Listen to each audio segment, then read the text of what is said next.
De la Vierge Marie et du Petit Jésus, il n'y a plus que quelques restes calcinés. On voit bien que tout a brûlé, enfin les nappes, tout a brûlé. Et donc il y avait du plastique aussi dessus. La secrétaire de la paroisse venue fermer la cathédrale mardi soir a vu de la fumée et aussitôt a donné l'alerte, évitant sans doute le pire. Il reste aujourd'hui dans cette chapelle des traces noires et une forte odeur de brûlé. Vous ressentez quoi quand vous lisez? Beaucoup de tristesse, je trouve, parce que c'est du gâchis. Tout laisse à croire maintenant que c'est du vandalisme. Pourquoi, dans un lieu si beau, qui a été restauré pendant des années, pourquoi quelqu'un vient faire cela? Ça me reste. Voilà, c'est une question qui reste, où il n'y a pas de réponse. Une crèche brûlée. Un peu plus loin, une croix a été renversée, un Christ mis à l'envers.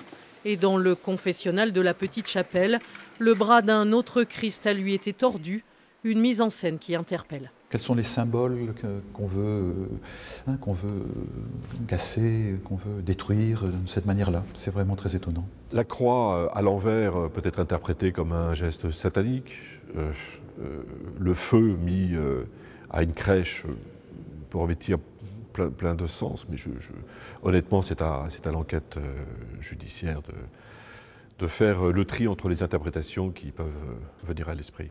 Dieu pardonnera, sans doute, s'il demande pardon, mais pas moi.